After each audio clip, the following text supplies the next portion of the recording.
want to welcome everyone who is joining us again for this podcast. I'm Ariana Adireh Anderson with ARIID Group, and we have Brandon Holland. I'm the senior sales manager for the ARIID Group Build side. yeah. So we are here, your team. That our purpose of these podcasts is to talk all things design and build, heavily on the build, but we'll touch bases on design because you cannot really do a build without design. So we have some fun topics for today. One of our topics is going to be wellness focused design. So I think we're going to start here and just see where the conversation takes us. Yep. So a lot of fun things. So when we start, I think the biggest question is, wellness, it has to become a core part of luxury design. So why don't we start with you, Brandon? Like, I know you have a few topics we want to touch bases. Yeah. So, I mean, the wellness idea, especially when it comes to your own home, it used to be one of those buzzwords, it kind of captured a whole bunch of different aspects of, design and build, but ultimately, I mean, it's become so much more sophisticated now, and there's so much more customization available to the client and to us. It really has changed the game and, the way that we live in our homes. Oh yeah, yeah. I mean, that's so true. Like, even if we take some of the things like spa environments. When I say spa, it's like we have your sauna, we have your maybe cold plunge. Like, those have been like, it's been more and more that we think about our health, but it's only like also like bringing that inside our own private spaces. And we see those requests on our side from design. When I say on our side, it's like that's where the ideas kind of come to life. Asking for either, saunas, they seem to be more popular in the Northwest. But yes, those have been areas that get transformed. Even when you have a shower, it's like, hey, let's do this into a sauna. So those are fun projects. So when we start, like sometimes we have clients that kind of want to get it done, but they don't even know where to start. So, is it like the chicken or the egg, or what starts first, right? So Yeah. What is your, Brandon, what is your really experience, and like where if the client wants to start, what should they do? Yeah. So, I mean, the first thing is just to figure out, what are you trying to capture? Because, it used to be people would go to the gym, and that's when they would, get in the sauna, they'd be able to do their cold plunge. And, Cold plunge, not a lot of gyms have cold plunges, although they should. well, yeah. Right? So the YMCA that I used to go to had one. That was kind of nice. But I mean, the problem was, they only had two different bays. And so, a lot of times you ended up not waiting in line for it, or just deciding not to do it. Right. So, Yeah, and that's kind of like also like when it comes to like saunas, like I think it's so much more convenient to have it inside your home. well, yeah, because so many people have moved their gym into their home. So, they started establishing a nice home gym. And so there's no need for them to go off site. Well, what's happened is now they've realized, well, the thing that's missing now is the sauna, and they're not going to travel to a gym just to hit the sauna when, Yeah, I mean, you can easily have one. from design we can talk about those planning, but when a client wants one, where do we start? Yeah. What's the first step? Well, you always got to start with the infrastructure, right? Everything starts from the ground up and from the inside out. So, feasibility on, your electrical systems, your plumbing systems, just making sure that, the space you have not only can, afford having a sauna in it, because of the footprint, but also because of the draw on your, current electrical system. If you have an older house, and it was built, 50s or 60s, you might only have a 100 amp circuit. Well, these saunas are going to draw 30 or 40 amps. And I mean, at that point, you're already almost half your capacity just in that one, that one item. So, Right. So yeah, electrical, I think, is one of the biggest things that tend to get missed when people are thinking about renovation. With new build, it's a little bit easier because like we have things that we're accounting for, and that becomes much more simpler. But with remodels, a lot of times it is getting a new breaker. And maybe we can talk about that. Like, yeah. what does that take? We're working with a client right now that needs additional amperage in the home, whether it be for additional appliances or a sauna. Yeah. And I mean, it's a good question to ask as far as like, what is your requirement for that, individual item? Yeah, But also like, what's it adding to the system already that's probably at its limit to begin with? 100%. And so you have to really look at the overall expense before you start diving in, because if you just look at the cost of a sauna, you can get a pre-built kit for say, $10,000-$12,000. Well, if you haven't factored in the fact that you're going to have to upgrade your panel system to the tune of, sometimes that can be anywhere from 10 to 15 grand just to upgrade your electrical system so that it can handle it. And then the other part of it too is if you're having to create space for it within your existing footprint, which walls are load bearing, which ones Yeah, well, can that's where move we jump easily. in. It's like, Yeah. yes, let's do it. Let's Yeah. do it. Yeah, that's fun because there's so much just wasted square footage that we see when either as we even on brand new floor plan. Like we love the client says, "Hey, we're done. Everything is done. You just need to put your finishes touches." And a lot of times we'll look at them like, "Yeah, like that." There's there's so much more you can do, and I think that's the biggest thing too is like having a good team. Like architects are great. We love architects. We have architects on our team, but also having an architect that has that mindset of how does a person live inside the square footage? Because a lot of times it is like you have like a 10,000 square foot home, but like you don't have enough room to sit more than 10 people at a dining table. Right. Like I hate that, right? It's like we could do so much better. But when it comes to bathroom design, it's kind of the same thing. Right now we're working in a project that's it's an estate, and the bathroom just had like it was like closet space and hallways and just like a whole bunch of like I don't know, just architectural. Yeah. But So the bathroom, oh my gosh, and the bathroom was like not that big. yeah, and it didn't know what it wanted to be. Oh no, Yeah. no, it's like really. So like that's another thing is like we created square footage within the home, and now we have this fabulous, beautiful shower, Right. and then we have a lovely sauna. So with what it was, and what it sounds like is, it had they had all of the parts and pieces of luxury, but really, I mean, it wasn't luxurious. So what are the common misconceptions about luxury that you encounter? I think like luxury, and I do talk on other channels about just design, and it's luxury. I think for me, as like, and maybe not everyone shares that. I think good designers share that idea. Is it's about the way we use and live inside a space. So it's sure it can be walls, but it has nothing to do with finishes. Yes, it's important, Yeah. but it's how we use the space, what its intention, what kind of memories we can create inside the space. How does the space makes us feel? It's all about the connection with the space. Yeah, and I think that's kind of the biggest thing, and having these luxury moments. But I would say these are almost like a need Yeah. moments. If you're not taking care of your bodies, like what's the purpose? Right. Like if you don't wake up and you love the space, if you don't know how to unwind for the evening, and maybe you need that hot space or that cold plunge to really reset your entire body. Yeah, I mean, we might not be able to extend our lives in the way of the years that we live, Yeah. but we can definitely extend our lives in the quality of life that we have for longer, right? I mean, 100%. you know, 100%. Yeah. so- So those are like elements I think that are fun. And then another thing that is done well, I see in some homes that are built by good builders, unless it's a custom home, like the idea of air quality Mhm. gets missed so much. That ability to take the fresh air in and recycle it and just having those systems set up. especially here in the Northwest, because Oh, yeah. the pollen in this area is incredible, especially after a rainstorm.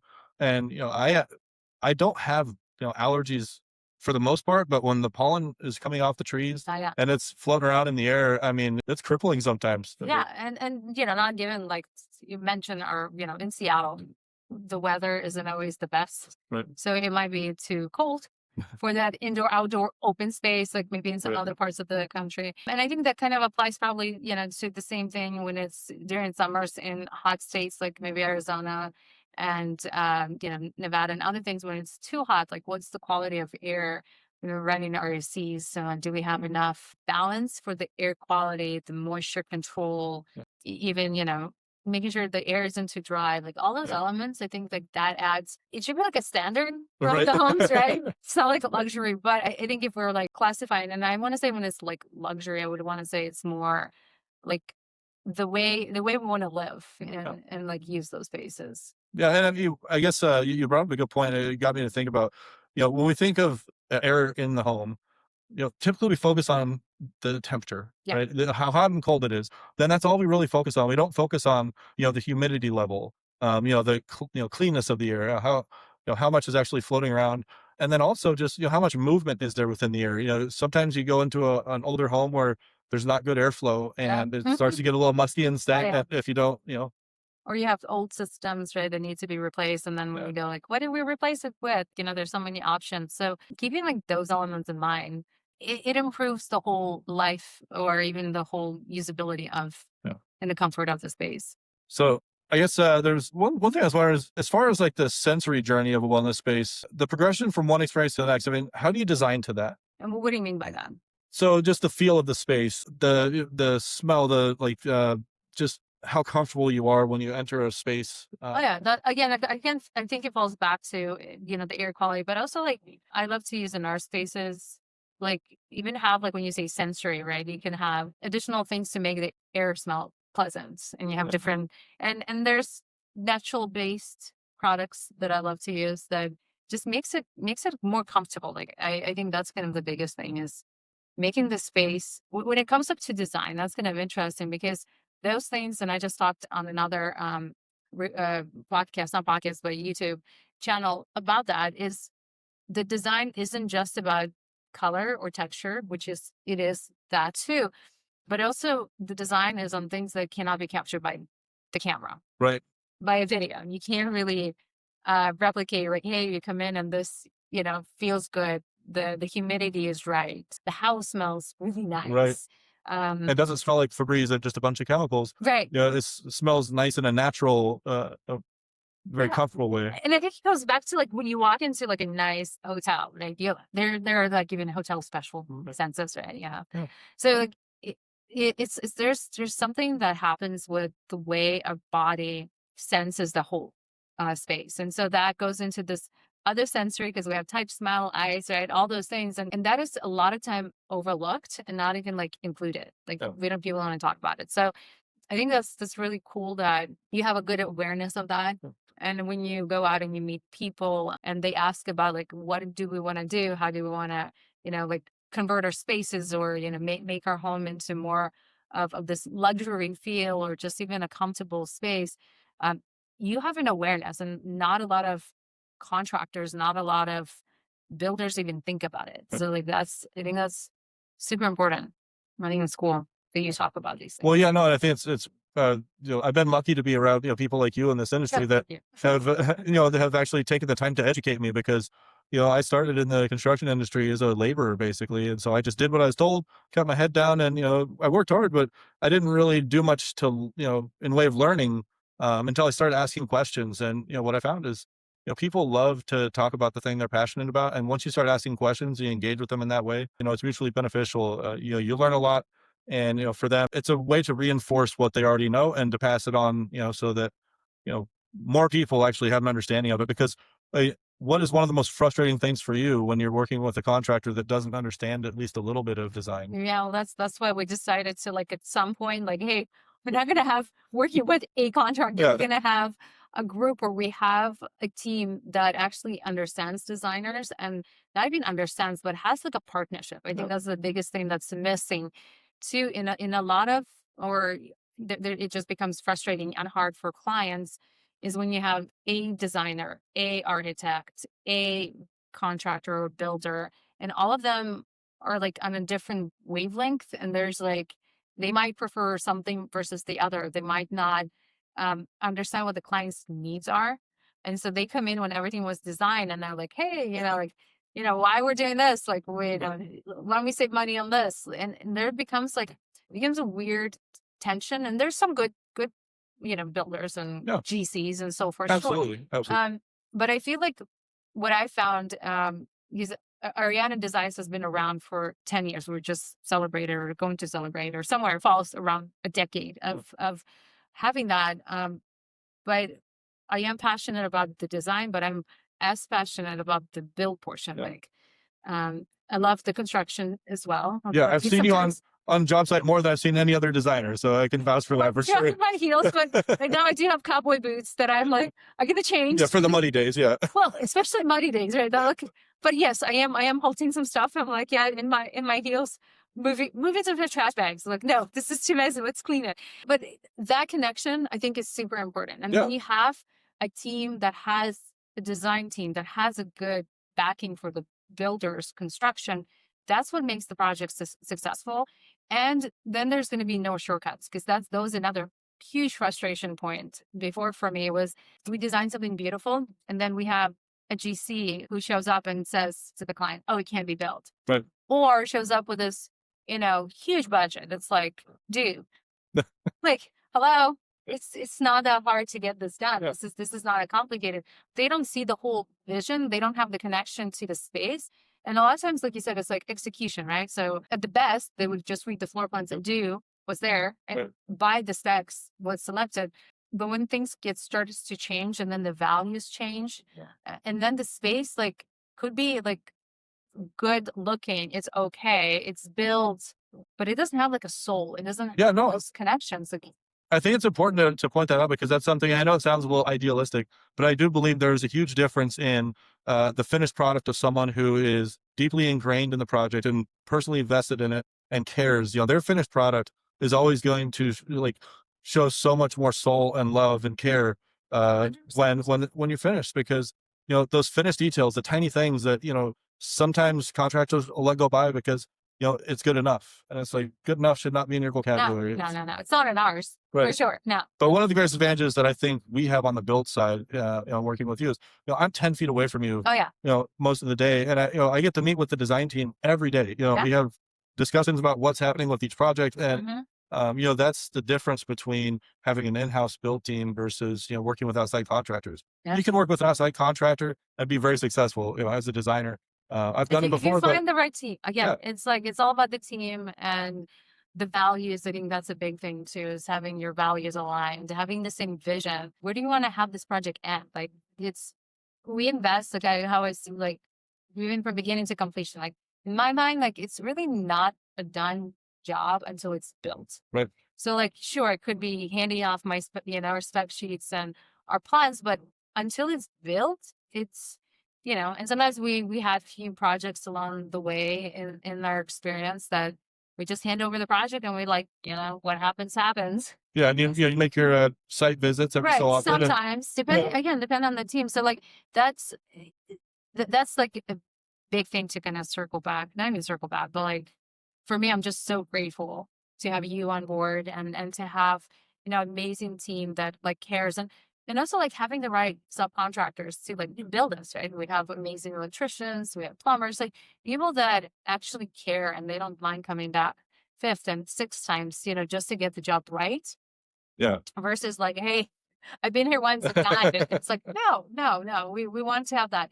Yeah, but saunas are fun. I think like I love designing them. There's so much integrations now with LEDs, with even the systems themselves. They can be like really sexy, really cute. Right. So they're fun. They don't have to be this ugly box anymore. So Yeah, they're not nearly as much work. I mean, I remember, you know, my stepdad's, his uncle or someone, had, a sauna that was kind of old school. So what he did is he'd go down to the riverbed and he'd, you know, select certain rocks that held the heat from the sun yeah, better than the others. He'd bring them back and then he'd start a fire, you know, get them good and hot. And then he would actually put them in the sauna and they would be there for 2 or 3 days oh my god, and actually maintain heat for, you know, that entire period of time. And then they'd go in there and, you know, get their sauna on, but it's like the amount of work that takes I know. versus now when it's like I can literally turn on, you know, infrared sauna or whatever. And Talking about those are fun to talk. So like yeah. infrared, that's a question that we get from clients. It's like, hey, we want infrared versus traditional sauna. What's the difference? And then like can we combine them? So that's another thing. So yeah, so we can combine infrared and a regular. We just have to make sure we have enough electrical Right. to run that, right? To keep that. Infrareds, tends to be a little bit on cooler side than the traditional. You can really heat up. So it's like, what do you prefer, heat? But yeah, we can combine them too. That's another element that can be done. And also there's a question you mentioned in the beginning, like, buying a kit versus having a space. So like a lot of some of the things that we build is within a space. So like you have a customization for that. It's not just a kit you're trying to shove in a corner. And if you have room for that, like, sometimes like in a gym when you have like a large gym and you're like, well, we have space for something. Sure, let's put the box in. But for some spaces, it's just making it more like a spa feel. I think that's fun.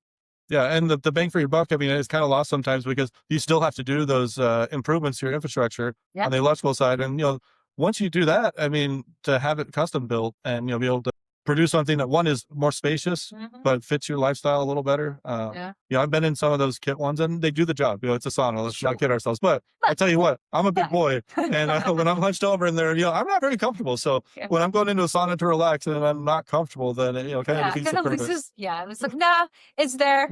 Yeah, maybe not. Right. Yeah, maybe I'll skip the day. But if it's like nice and beautiful and just like fun to be in, I think that they're really it adds to another layer of like experience in the space. And that's what I'm like all about. It's like, how does it make you feel? Like, does it like relax you? Does it Does it recharge you, or does it like, wow, this is nice. I love it. Like, you know, I feel good. I'm like all about textures, all about all those things. Like, I think those are fun, important things. No, I'm a practical person, so I mean, I would love to. So you're one of those. Yeah. So I mean, I will buy off of, you know, emotion on things that I just want and I love them and I need to have them. But I will tell you, I am always thinking about, okay, what's my ROI? What's my return on investment? Because here's the thing, it could be a significant investment. You know, if you're talking about adding a cold plunge or a sauna or, you know, a home filtration system for air quality, and you're talking, you know, sometimes you're talking about a lot of money. So, you know, what's the ROI on that? I mean, does it pencil out? You know, I don't think we need to count money on this one, right? Yeah. It's just like, hey, no, it's a joke. I'm bad at jokes, but here. I was like, oh no, cut that. No. It's like, how does it make you feel? You know, if we can justify it on paper. So yes, so it's good that you know, our clients have a person like you that actually brings those topics up and has a realistically what does this? How much does it mean to you? What, you know, like to you? And if life quality is number one, then yes, like it justifies. For resale, you know, again, I think there's a big shift in really appreciating those spaces. Right. Yeah. So this is what I've noticed, you know, talking to some of the real estate investors that I've worked with throughout the years. I still maintain contact with them, and they've seen a huge shift in, you know, not necessarily the direct return on investment where you're getting more money for your home, but the days on market. They see a significant decrease in the days that the house sits on the market when those luxury items are present and, you know, done in a way. The necessary items are present. Absolutely. We're going to cross that luxury. We're going to say this is this has to be needed. Absolutely. That is 100% right. It's so, again, it's how does the space make the person feel? That's kind of where it comes down to. It's like, it could be a beautiful building with beautiful roofs with like the right door. But if the space doesn't flow, if it doesn't like support your lifestyle, then it like really, it just doesn't feel right. Yeah. People are like, nope, this is not for us. I think one of the biggest indicators of whether or not you did the right thing or made the right decisions when you know, renovated your home is how much do you use those spaces that you spent so much time, you know, hemming and hawing over what you wanted to do, you know, spent so much time in design, but then like you really didn't, you know, you didn't consider like how you would use the space. And so that's why having a good designer that can help guide you through that makes all the difference in the world. Yep. A good design team is like a must. Yeah. Cause then it's like, it's not an afterthought, or it's not just, oh, I have to have it because my neighbor has it. Right. But it's like, you know, personally, I love steam rooms versus saunas, but you know, my husband loves saunas versus steam rooms. So like, you know, it's like a preference, it's a choice. And maybe, you know, some spaces need both. Right. Yeah. Sounds like you guys need both. I think, yeah. But like if you make a luxury shower, a beautiful shower, like getting that steam room integrated into that space is not that difficult at all. So like that's kind of like just another thoughts and I to incorporate. But yeah, that's like, I love, you know, there's preference, and I would, yeah, it's okay. Saunas are good. Yeah. So one area where I've actually changed my perspective very recently, you know, after coming on board here is with kitchens. So, and this is going to be a hot take. I'm going to probably catch some flack on this one. Going from saunas to kitchens. Okay. No, so it just, but the reason why is it has to do with, you know, just changing your perspective on the decisions you're making, because, you know, open concept was, you know, it's what most people want, right? Yeah. It seems to be anyways. And so for me, it's like, I always have, when I've renovated my own homes, I've always gone with an open concept because that's what everyone likes. That's but for me, I like the division of space. Yeah. And so just recently, I actually went back and, you know, examined why did I make that choice, and it had nothing to do with my lifestyle, and that's why I didn't use my space the way that I, you know, probably intended to. Like, you know, like we're gonna go to a rabbit trail about, you know, kitchens, open spaces. You know, like if you think about that, that it could be another cool topic we talk about is like secondary kitchens or pantries that serve as a kitchen as well. So like thinking about lifestyle. So yeah, so that's pretty fun.